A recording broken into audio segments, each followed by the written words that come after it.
দেখছেন রাতে তার বিছানায় তারই পাশে কে একজন শুয়ে আছে। স্বামী বিদেশে, অথচ এ কি অভাবনীয়।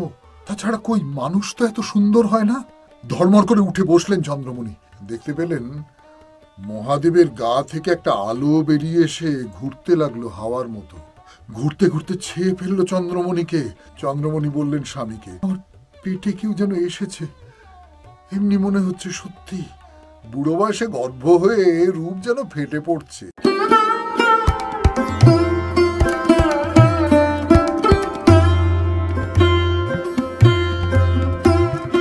নমস্কার নমস্কার নমস্কার নমস্কার নমস্কার নমস্কার নমস্কার নমস্কার নমস্কার নমস্কার নমস্কার আপনাদের সবাইকে সবাইকে সবাইকে নমস্কার জানাচ্ছে আপনাদের সৌমিত্র বসু। সবাইকে অজস্র শুভকামনা জানাচ্ছে, সবাইকে স্বাগত জানাচ্ছে আমাদের আজকের এই স্মরণে সৌমিত্র অনুষ্ঠানে, এবং সবাইকে শুভ দিন জানাচ্ছে। শুভ দিন, শুভ হোক সকলের, শুভ হোক সকলের, ভালো হোক সকলের, মঙ্গল হোক, কল্যাণ হোক, কল্যাণ হোক, কল্যাণ হোক। আমি এর মধ্যে ইদানিং শুরু করেছি, আপনারা লক্ষ্য করে দেখেছেন হয়তো, যে দিনটায় আমাদের এই অনুষ্ঠানটা প্রথম প্রচারিত হচ্ছে, আপনি তো যে কোনো দিনই শুনতে পারেন এটা, কিন্তু যে দিনটায় প্রথম প্রচারিত হচ্ছে সেই দিনটার যদি কোনো তাৎপর্য থাকে সেইটা আমি একটু সকালবেলা আপনাদের বলে দিই, বলে দিতে বেশ ভাল লাগে। তো আমি একটু খোঁজ খবর করছিলাম যে 22শে নভেম্বর তারিখটা কোনো দিক থেকে গুরুত্বপূর্ণ কি না। একেবারে গুরুত্বপূর্ণ কোনো দিন তো হয় না কখনো, গুরুত্ব তো নিশ্চয়ই আছে, কিন্তু একটা ব্যাপার আমার খুব মজার লাগলো আর কি, সেইটা আপনাদের বলি। সেটা হচ্ছে জাপানে এটা হচ্ছে স্পাউস ডে, মানে শুভ দম্পতি দিবস। মানে দম্পতিদের জন্য একটা দিন আর কি। জাপানে দম্পতিদের জন্য একটা দিন। আমি এই কথাটা আপনাদের বিশেষ করে বলছি এই কারণে, আমার মানে আসলে যখন এটা তৈরি করছি তখন তো মনে মনে ভাবছি যে আজকের অনুষ্ঠানটার কথা কি বলবো না বলবো, কিভাবে বলবো না বলবো, সেইগুলো তো মাথার মধ্যে একটা ছক করা হয়ে থাকে। তখন মনে হলো যে সত্যি আমাদের যে ধর্মজগৎ, আমাদের যে তপস্যার জগৎ, সাধনার জগৎ, সেইখানে কিন্তু খুব আদর্শ দাম্পত্যের কতকগুলো জায়গা রয়েছে। যেমন ধরা যাক, আমি যদি বলি রামসীতা একটা আদর্শ দাম্পত্য সম্পর্কের কথা, শিব পার্বতী, রাধাকৃষ্ণ, এবং আপনি যদি একেবারে মর্তদেহে আমাদের, এখন আর কেউ সেই সময়ের বেঁচে নেই, কিন্তু তারা খুব কাছাকাছি সময়ের মধ্যেই ছিলেন, ঠাকুর শ্রী রামকৃষ্ণ পরমহংসদেব এবং শারদামণি। আর আমি যেটা বলবো এইবারে সেটা হচ্ছে ক্ষুদিরাম এবং চন্দ্রমণি, মানে ঠাকুর শ্রী রামকৃষ্ণ পরমহংসদেব বা গদাধর, যা কিছু বলুন না কেন, তার বাবা এবং মা, এই দুজনেই কিন্তু আদর্শ দম্পতি বলে আমার মনে হয়েছে। তার কারণ এইটা নয় যে আমি যে বইটা থেকে আজকে পড়ে শোনাবো, শনিবার তো আমি ঠাকুর শ্রী রামকৃষ্ণ পরমহংসদেবের জীবন কথাই পড়ে শোনাচ্ছি আপনাদের, এমনটা নয় যে বইটা থেকে পড়ে শোনাবো সেই বইয়ে এদের কোনো ঝগড়াঝাটির কথা নেই ইত্যাদি ইত্যাদি, আমি সেইটার জন্য বলছি না। আমি যে কারণে বলছি সেটা আপনারা বুঝতে পারবেন। এই যে একজন দিব্য পুরুষ আসছেন এই ঘরে, একজন দিব্য পুরুষের জন্ম হচ্ছে চন্দ্রমণির গর্ভে এবং ক্ষুদিরামের ঔরসে, এই দিব্য পুরুষের আবির্ভাবের যে সংকেতগুলো চারপাশে ছড়িয়ে পড়ছে, সেই সংকেতগুলো কিন্তু এই দম্পতির দুজনের মধ্যে দিয়ে বেরিয়ে আসছে। কিরকম করে সেইটা আমি পড়ি, তার ভেতর থেকেই আপনারা বুঝতে পারবেন। তাহলে এখন শুরু করছি শ্রীরামকৃষ্ণ কথা।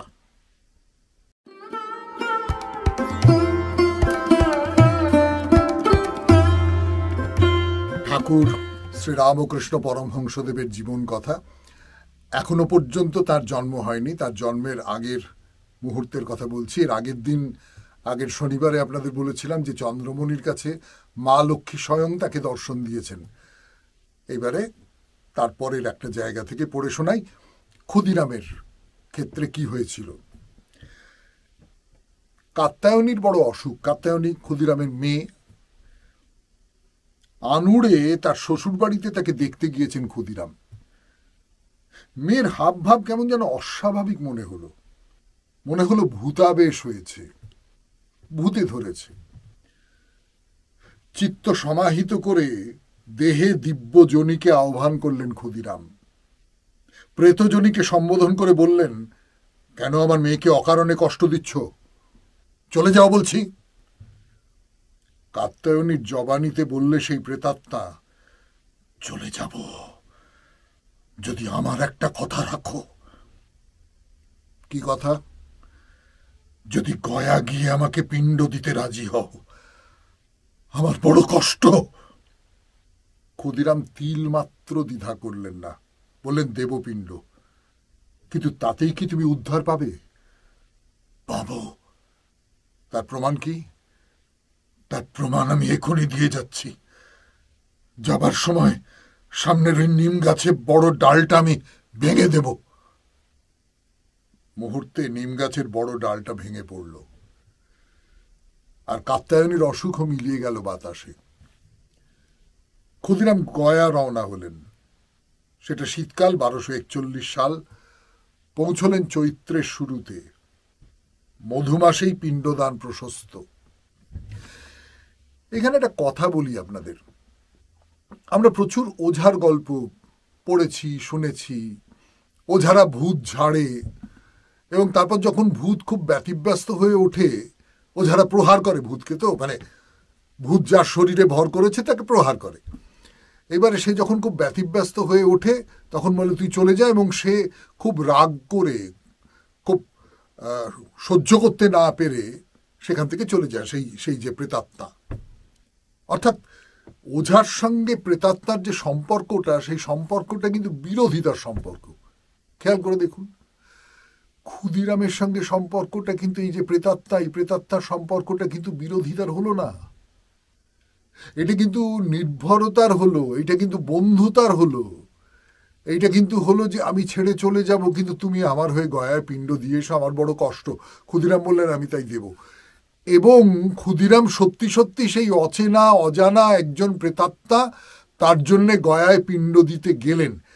মানুষটাকে বুঝতে পারা যাচ্ছে না, মানুষটার ধরনটা বুঝতে পারা যাচ্ছে না। তো যাই হোক, বিষ্ণুপদে পিণ্ড দিলেন ক্ষুদিরাম। রাত্রে বিচিত্র স্বপ্ন দেখলেন। যেন তার সামনে গদাধর এসে দাঁড়িয়েছেন, বলছেন তোমার পুত্র হয়ে তোমার বাড়িতে গিয়ে জন্মাবো, সেবা নেব তোমার হাতে। এই গদাধর বলা বাহুল্য, তার সন্তান গদাধর নন, ইনি দেবতা গদাধর। ক্ষুদিরাম কাঁদতে লাগলেন, বললেন আমি গরিব, আমার সাধ্য কি তোমার সেবা করি? ভয় নেই, বললেন গদাধর, যা জুটবে তাই খাওয়াবে আমাকে। আমি উপচার চাই না, ভক্তি চাই। 1 মাস পরে বাড়ি ফিরলেন ক্ষুদিরাম। স্বপ্নের কথা পুষে রাখলেন মনে মনে। এ তো ক্ষুদিরামের কথা গেল। অন্যদিকে চন্দ্রমণি, আমি বলেছি আপনাদের যে আদর্শ দম্পতি, দুজনেই কিন্তু এই যে দিব্য ভাব, সেই দিব্য ভাবটা তাদের মধ্যে আসছে। দেখছেন রাতে তার বিছানায় তারই পাশে কে একজন শুয়ে আছে। স্বামী বিদেশে, অথচ এ কি অভাবনীয়! তাছাড়া কই মানুষ তো এত সুন্দর হয় না। ধর্মর করে উঠে বসলেন চন্দ্রমণি, প্রদীপ জ্বালালেন। কই কেউ কোথাও নেই। দরজার খিল তেমনি অটুট আছে। কৌশলে খিল খুলে কেউ ঘরে ঢুকে তেমনি কৌশলে আবার পালিয়ে গেল নাকি? এত স্পষ্ট যে স্বপ্ন বলে বিশ্বাস হয় না। ভোর হতেই ধনী কামারনিকে ডেকে পাঠালেন, বললেন হ্যালো, কাল রাতে কেউ আমার ঘরে ঢুকেছিল, বলতে পারিস? সব কথা শুনে ধনী হেসেই অস্থির, বলল মর মাগি, লোকে শুনলে অপবাদ দেবে যে, বুড়ো বয়সে ঢলাসনি। স্বপ্ন দেখেছিস লো, স্বপ্ন দেখেছিস। তাই মনে মনে মেনে নিলেন চন্দ্রমণি, স্বপ্নই হবে হয়তো। কি তো আশ্চর্য, রাত কি কখনো দিনের মতো স্পষ্ট হয়? আরেকদিন যুগীদের শিব মন্দিরের সামনে দাঁড়িয়ে আছেন চন্দ্রমণি, দেখতে পেলেন মহাদেবের গা থেকে একটা আলো বেরিয়ে এসে ঘুরতে লাগলো হাওয়ার মতো। ঘুরতে ঘুরতে ছেয়ে ফেললো চন্দ্রমণিকে, তার শরীরের মধ্যে ঢুকতে লাগলো প্রবল স্রোতে। টলে পড়ে যাচ্ছিলেন, কাছেই ধনী ছিল, ধরে ফেললে। সম্বিত ফিরে পেয়ে ধনীকে সব বললেন চন্দ্রমণি। ধনী বললে, তোর বায়ু রোগ হয়েছে। গয়া থেকে ফিরে এসে সব শুনলেন ক্ষুদিরাম। আমার পেটে কেউ যেন এসেছে, এমনি মনে হচ্ছে সত্যি। চন্দ্রমণি বললেন স্বামীকে, গদাধর আসছেন। ক্ষুদিরাম স্বপ্ন পেয়েছিলেন গদাধর তার কাছে এসেছেন। এবারে গর্ভধারণে চন্দ্রমণির রূপ যেন আর বাঁধ মানছে না, যেন লাবণ্য বারিধির উদ্বেলিত হয়ে উঠেছে। সেই রূপ বুঝি সূর্যোদয়ের আগেকার আরক্তিম আকাশের রূপ। বুড়ো বয়সে গর্ভ হয়ে রূপ যেন ফেটে পড়ছে, বলা বলি করে পড়শিনীরা। কেউ বলে, পেটে ওর ব্রহ্মদত্তি ঢুকেছে, বাঁচলে হয় এবার। নানান রকম দিব্য দর্শন হচ্ছে চন্দ্রমণির, কখনো ত্রাস, কখনো উল্লাস, কখনো বা উদাসীন্য। কখনো বলেন আমার এই গর্ভ প্রতিস্পর্শে ঘটেনি, কখনো বলেন আমার মধ্যে পুরুষোত্তম এসেছেন, কখনো বা নিতান্ত অসহায়ের মতো বলেন আমাকে বুঝি গোসাইয়ে পেল। গোসাইয়ে পাওয়া মানে ভূতে পাওয়া। শুকলাল গোস্বামীর মারা যাওয়ার পর নানান রকম দৈব উৎপাত দেখা দিয়েছিল গ্রামের মধ্যে। লোকের বিশ্বাস হয়েছিল শুকলাল গোসাই মরে ভূত হয়েছে আর আছে তাদের বাড়ির সামনেকার বকুল গাছের মগ ডালে। সেই থেকে কাউকে কখনো ভাবে পেলে লোকে বলতো গোসাইয়ে পেয়েছে। কিন্তু ক্ষুদিরাম তার মন খাঁটি করে রেখেছেন। তার ঘরে পুত্ররূপে নারায়ণ আসছেন। ঘরের দরজা বন্ধ করে বাইরে দোরগোড়ায় শুয়ে আছেন চন্দ্রমণি। হঠাৎ শুনতে পেলেন কোথায় যেন নুপুর বাজছে। কান খাড়া করলেন, আওয়াজ তো তার বন্ধ ঘরের মধ্যে। ঘর শূন্য দেখে বন্ধ করেছি দরজা, কেউ অগোচরে ঢুকে পড়লো নাকি? ঢুকে পড়লো তো নুপুর পেল কোথায়? ত্রস্ত হাতে বন্ধ দরজা খুলে ফেললেন চন্দ্রমণি।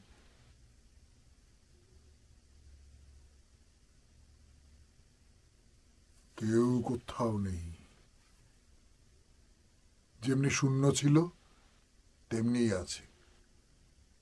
কি আশ্চর্য, চোখের মতো কানও কি ভুল করবে? কিরকম লাগছে? ঠাকুর শ্রী রামকৃষ্ণ পরমহংসদেব বলে আমরা যাকে চিনি, যার বাল্য নাম গদাধর, তিনি আবির্ভূত হচ্ছেন, তিনি চন্দ্রমণির গর্ভে এসেছেন। আর তারপরে এই সমস্ত অলৌকিক সব দর্শন হচ্ছে চন্দ্রমণির, ক্ষুদিরামের।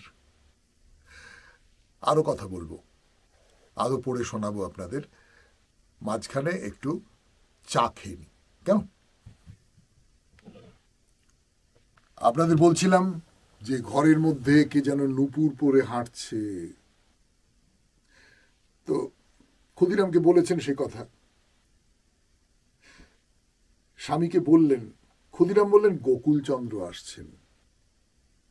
একদিন মনে হলো চন্দনের গাঢ় গন্ধ পাচ্ছেন চারদিকে। ঘরের মধ্যে যেন বিদ্যুতের খেলা দেখছেন। বুকের উপর উঠে একে এক শিশু গলা জড়িয়ে ধরবার চেষ্টা করছে আর পিছলে পড়ে যাচ্ছে গড়িয়ে। দু বাহু দিয়ে চেপে ধরে রাখতে পারছেন না। রঘুবীরের ভোগ রাঁধছেন চন্দ্রমণি। হঠাৎ যেন প্রসব বেদনা টের পেলেন। বললেন, উপায়?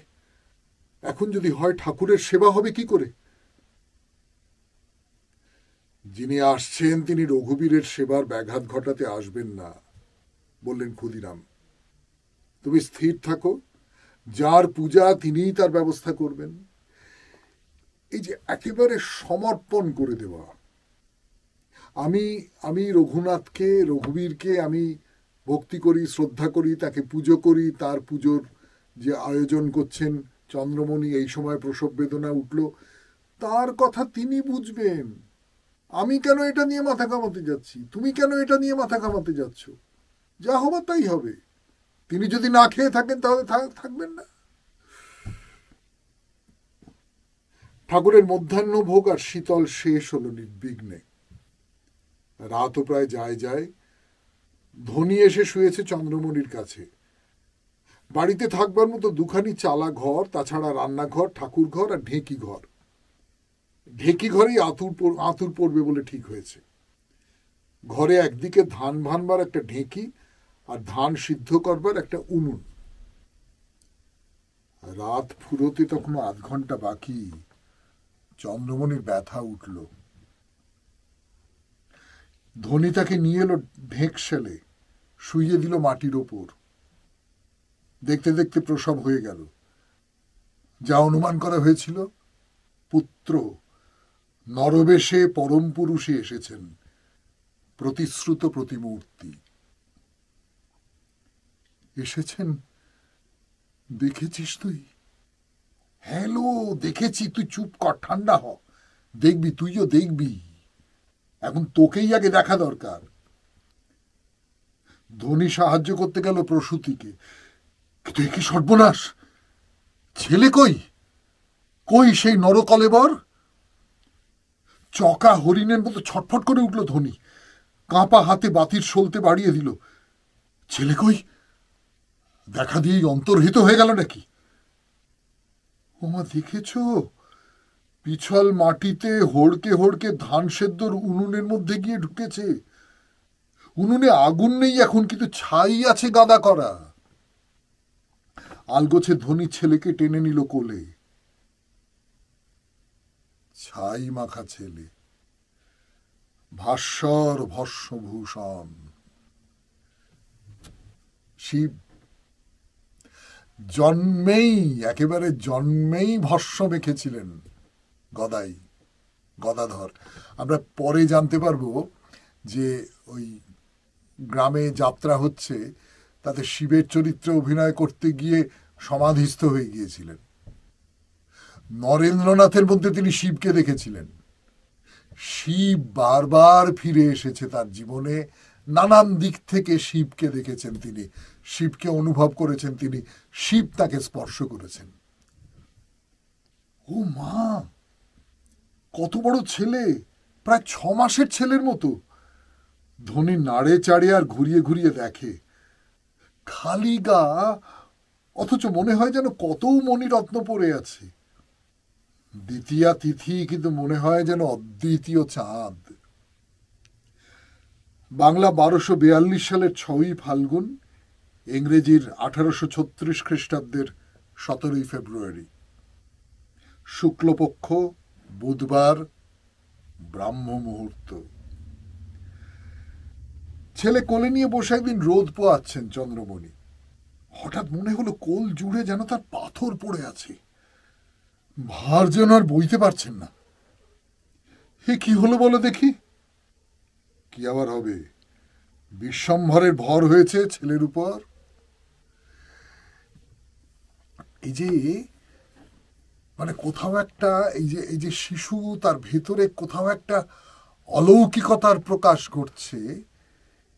এইটা কিন্তু অনেক ক্ষেত্রে হয়েছে এরকম, না? আমার এই জায়গাটা পড়তে পড়তে মনে পড়ে গেল, আমি আপনাদের বলি যে শ্রীকৃষ্ণ, বালক কৃষ্ণ, সে চুরি করে ননি খেয়েছে। সত্যি ননি খেয়েছে? বালক তো না, অস্বীকার করে। মা শারদা তখন জোর করে তাকে হাঁ করিয়েছেন। আর হাঁ করিয়ে কি দেখলেন? সমস্ত বিশ্বব্রহ্মাণ্ড সেই শিশু কৃষ্ণের হায়ের মধ্যে। বলতে বলতে আর একটা গল্প মনে পড়ে গেল। আপনারা সকলে জানেন সেই গল্প, তবু বলতে ইচ্ছে করছে, বলি আপনাদের। সেটা হচ্ছে যে ওই নরেন্দ্রনাথ তো ঠাকুরের কাছে এসেছে। ঠাকুরের কাছে এসে কথাবার্তা হচ্ছে। ঠাকুর তাকে ছুঁয়ে দিয়েছেন। ছুঁয়ে দিতেই নরেনের মনে হলো যে কি একটা বিরাট বিরাট একটা মহাশূন্যের মধ্যে আমি যাচ্ছি, সমস্ত সমস্ত কিছু সমস্ত কিছু যেন রসাতলে হয়ে চলে গেছে। তুই আমায় কোথায় নিয়ে এলে? তখন ঠাকুর বলেন, ঠিক আছে ঠিক আছে ঠিক আছে ঠিক আছে, শান্ত হ শান্ত হ শান্ত হ শান্ত হ। তোকে একটুখানি দেখালাম, না না এখনো তুই তৈরি হসনি, একটুখানি দেখালাম। তার মানে এই যে অনন্ত, আমরা গীতার আলোচনা করতে গিয়ে দেখেছি আমার ভেতরে আত্মা আছেন, আমার ভেতরে অনন্তের প্রকাশ আছে, আমরা জানি না। কিন্তু এই যে যিনি অবতার হয়ে আসেন তার ভেতরেও তাহলে এর একটা প্রকাশ আছে। সে প্রকাশটা নানান রকম করে হতে পারে। কৃষ্ণের ক্ষেত্রে নানান রকম, আরো আরো কৃষ্ণের ক্ষেত্রে আরো গল্প আছে, আপনারা জানেন। তো এই যে ছেলেটা শুয়ে রয়েছে, শিশু, অসম্ভব ভারী লাগছে তাকে, অসহ্য। কোল থেকে ছেলে নামিয়ে দিয়ে কুলোর ওপর শুইয়ে দিলেন চন্দ্রমণি। শিশুর ভারে কুলো চড়চড় করে উঠল। কুলো ভেঙে যাবে নাকি? ব্যাকুল হাতে চন্দ্রমণি ছেলেকে আবার কোলে তুলতে গেলেন। ছেলে নিশ্চল, পাষাণ, দু হাতে এমন শক্তি নেই যে টেনে তোলেন। যিনি গিরি ধরেছিলেন তিনিই যে শুয়ে আছেন কুলোর উপর, কে জানে। চন্দ্রমণি কাঁদতে লাগলেন। যে যেখানে ছিল ছুটে এলো। কি হলো? হলো কি? ছেলেকে কোলে তুলতে পারছি না। কেন? নিশ্চয়ই নিম গাছের ব্রহ্মদত্তি ভর করেছে বাছার ওপর। কি যে বলিস তার ঠিক নেই, দাঁড়া, গা ঝেড়ে দিচ্ছি। ধনী কামান্নি কুলোর কাছে বসে মন্ত্র পড়তে লাগলো। নিমেষে শিশু হালকা হয়ে গেল, যেমনকে তেমন, তেমনি নবীন ও নিরীহ। আরো একদিন, এরকম অজস্র গল্প আছে, অজস্র গল্প। গল্পগুলো শুনতে ভাল লাগছে তো। সংসারের কাজে গৃহান্তরে গেছেন চন্দ্রমণি, মশারি ফেলা, 5 মাসের শিশু ঘুমোচ্ছে বিছানায়। ঘরে ফিরে এসে দেখেন ছেলে নেই। তার বদলে মশারি প্রমাণকে এক দীর্ঘকায় মানুষ শুয়ে আছে। নবোদ্গত গাছের বদলে বিরাট বনস্পতি। চেঁচিয়ে উঠলেন চন্দ্রমণি, ওগো দেখে যাও, বিছানায় ছেলে নেই। কি বলছো? ত্রস্ত পায়ে ছুটে এলেন ক্ষুদিরাম। দেখো এসে, বিছানায় বাছার বদলে কে শুয়ে আছে। দুজনেই তাকালেন মশারির দিকে। কই, তাদের সেই শিশুই তো শান্তিতে শুয়ে আছে, হাত পা নেড়ে খেলা করছে আপন মনে। কি খেলা! এই যে দেখলাম মহাকায় মানুষ, আবার এই দুধের ছেলে। সব শুনে গম্ভীর হলেন ক্ষুদিরাম। বললেন, কাউকে কিছু বলো না। ঠাকুর শ্রী রামকৃষ্ণ পরমহংসদেবের কথা বলতে বসেছি আপনাদের। প্রত্যেক শনিবারে শোনাবো সেই কথা। আপাতত একটু চা খেয়ে নি, তারপর আরো খানিকক্ষণ বলবো আপনাদের। ফিরে আসছি। এমডি করে দিন যাচ্ছে, ছেলে আস্তে আস্তে বড় হচ্ছে। অচিন্ত্য কুমার সেনগুপ্তর বিখ্যাত গ্রন্থ পরম পুরুষ শ্রী শ্রী রামকৃষ্ণ, সেখান থেকে পড়ে শোনাচ্ছি আপনাদের। এবার তো অন্নপ্রাশনের ব্যবস্থা করতে হয়, মুখে ভাত যাকে বলে। 6 মাসে পা দিল শিশু। ছেলের মুখে ভাতের জোগাড় করতে হয়। এবার বেশি জাঁকজমক করবার অবস্থা কই। কোন রকমের রঘুবীরের প্রসাদী ভাত মুখে দিয়েই নিয়ম রক্ষা করতে হবে। কিন্তু পাড়ার লোকেরা নাছোড় বান্দা, এমন রাজ্যেশ্বর ছেলে, বোঝ দাও। কারবারি ধর্মদাস লাহা ক্ষুদিরামের বন্ধু, এক পাড়ার বাসিন্দা। তাকে গিয়ে ধরলেন ক্ষুদিরাম। বললেন, বন্ধু, এখন উপায়? ঈশ্বরী উপায়, আবার ঈশ্বরী উপেয়। যা তার কৃপা তাই তার শক্তি। ভয় কি? লাগিয়ে দাও, রঘুবীর উদ্ধার করে দেবেন, বললেন ধর্মদাস। ধর্মদাসই ব্যবস্থা করলেন সব। তার টাকার থলের মুখ খুলে দিলেন। পাড়ার লোককে তিনিই প্ররোচনা দিয়েছিলেন ক্ষুদিরামের থেকে নেমন্তন্ন আদায় করবার জন্য, আবার তিনিই সব জোটপাট করলেন। এ পাড়া ও পাড়া, কাকে ছেড়ে কাকে বলবেন, গাঁকে গাঁ 16 আনারই আসন পড়ল। জীবের মধ্যে যে শিব আছে, নিঃস্ব নির্ধনের মধ্যে যে নারায়ণ, সেও তো আরাধনীয়, সেও তো সেব্য পূজ্য। কি নাম রাখবে শিশুর? এ আবার জিজ্ঞাসা করো কেন? গয়াধামে গিয়ে গদাধর পেলাম, সেই গদাধর, গয়া বিষ্ণু ডাকনাম। আদর করে গদাই বলে ডাকেন বাপ মা, ডাকে ধনী কামাননি। দিনে দিনে বাড়ছে গদাধর, বড় সড়ো হয়ে উঠছে। চন্দ্রমণি তাকে মাঝে মাঝে ধুতি পরিয়ে দিচ্ছেন। লাহাবাবুদের অতিথিশালায় সাধু সন্ন্যাসীর নানা আনাগোনা। গদাধরের মন পড়ে আছে সেই সন্ন্যাসীদের মাঝখানে, শুধু প্রসাদের লোভে নয়, হয়তোবা আর কিছুর আকর্ষণে, হয়তোবা কোনো জ্ঞাতিত্বের প্রতিশ্রুতিতে। আত্মভোলা শিশুর মাঝে বাসা বেঁধেছেন শিশু ভোলানাথ। মা নতুন বস্ত্র পরিয়ে দিয়েছেন গদাধরকে। কতক্ষণ পরেই একই তার পরিণতি, ফালা ফালা করে ছিঁড়ে ফেলেছে গদাধর। এক ফালা নিয়ে দিব্যি ডোকরপানি করে পড়েছে। ওমা, কি এ তুই কি হয়েছিস? অতিথি হয়েছি। অতিথি? সে আবার কি? বুঝিয়ে দিল গদাধর। লাহাবাবুদের অতিথিশালায় যারা আসে তাদের অতিথি বলে না, তারা তো সব সন্ন্যাসী। সেই সন্ন্যাসীর বেশ তুই পছন্দ করলি? মার মন হু হু করে উঠল। আস্ত কাপড় দিলুম, তা ছিঁড়ে তুই কৌপিন বানালি।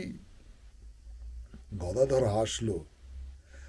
অখণ্ড ব্রহ্মাণ্ডেশ্বর বুঝি এইটুকু একটু খণ্ড নিয়েই খুশি।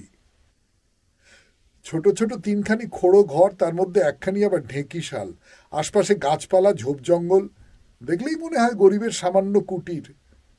তবু কে জানে কেন ছবিতে এমন একটি ভাব চোখ ফিরিয়ে নিতে ইচ্ছে করে না। মনে হয় কি যেন এখানে আছে, কত না জানি শান্তি, কত না জানি দয়া, কত না জানি আশ্রয়। পথ দিয়ে যেতে যেতেও দাঁড়িয়ে যায় লোকেরা, ভাবে, কেন ভাবে কে বলবে, ওইখানে গেলে যেন তৃষ্ণার জল মিলবে, মিলবে যেন সমস্ত অসুখের আরোগ্য। ওইখানে আছে কে? ও কার বাড়ি? ও কি কোনো মুনি ঋষির আশ্রম? শেষ করলাম আজকের মতো পরম পুরুষ শ্রী শ্রী রামকৃষ্ণ থেকে পাঠ। এবারে আপনাদের একটা দুটো মন্তব্য থেকে একটু পড়ে শোনাই। এবার তাহলে আপনাদের মন্তব্য। প্রথম মন্তব্যটি করেছেন পীযূষ ভাদুড়ী, পড়ে শোনাই। প্রিয় সৌমিত্রবাবু, প্রথমে জানাই আমার নমস্কার ও আন্তরিক শ্রদ্ধা। ইউটিউবে স্বামী রঙ্গনাথানন্দজির গীতা পাঠ খুব ভালো লাগছে। ভালো লাগারই কথা, এত ভালো ব্যাখ্যা, এত ভালো ব্যাখ্যা। আমি খুব বিদ্বান পণ্ডিত মানুষ নই, কিন্তু কয়েকটা গীতা টিতা একটু দেখেছি তো, কিন্তু এই রকম ব্যাখ্যা সত্যি সত্যি অকল্পনীয়। কি ভালো, কি আধুনিক। যাই হোক, অন্য প্রোগ্রামগুলিও দারুণ লাগছে। গীতা পাঠ আরোই ভালো লাগছে কারণ প্রতিদিন ভোরবেলা ওই বইটাই পড়ে দিনের অক্সিজেনটা পেয়ে থাকি। আচ্ছা, বেশ। একটি সাজেশন ছিল যে আপনি যদি কোন চ্যাপ্টার এবং কোন ভার্সটা নিয়ে আলোচনা করবেন সেটি বলে দেন, তাহলে আমরা আরেকটু নিজের মনে রিফ্লেক্ট করতে পারতাম। আপনি একটু ভেবে দেখবেন, আপনি ভালো থাকবেন ও আমাদের তো ভালো রেখেছেন। এই প্রস্তাবের সমস্যাটা হচ্ছে, মানে আমার দিক থেকে সমস্যাটা হচ্ছে, আমি কবে কতটা পর্যন্ত পড়ে উঠতে পারবো আমি জানি না। মানে একটা তো বাঁধা ধরা নির্দিষ্ট সময়সীমার মধ্যেই আমাকে কথা বলতে হয়। কথা বলতে বলতে আমি খানিকটা ভেসে চলে যাই। স্বামী রঙ্গনাথানন্দ যে যা বলেন তার সঙ্গে আমারও কিছু কিছু কথা বলতে ইচ্ছে করে, সেই কথাগুলো আমি বলে ফেলি। আপনারা প্রশ্রয় দেন বলেই বলি। এইসব করে টোরে কখন সময় চলে যায়, ফলে ওই রকম নির্দিষ্ট করে বলে উঠতে পারবো না আর কি। এই ব্যাপারে আমাকে একটু মার্জনা করতে হবে। এইবারে পরের চিঠিটি পড়ে শোনাই আপনাদের। পরের যে চিঠিটি, বা চিঠি বলা যাবে কিনা আমি জানি না, মন্তব্য বলাটাই ভালো। সেটা আবার রোমান স্ক্রিপ্টে লেখা, মানে ইংরেজি হরফে লেখা, যাকে বলে আমরা চালু কথায় যেটা বলি। ফলে পড়তে আমার একটু অসুবিধে হবে, তবু পড়ছি। লিখেছেন আলপনা রায়। মানে আমি বলেছি তলায় যদি নিজের নামটা দেন তাহলে খুব ভালো হয়, সেটা দেননি, হয়তো খেয়াল করেননি। কিন্তু আলপনা রায় তার যে ইমেল আইডি, সেখান থেকে জানতে পারলাম। তিনি লিখেছেন,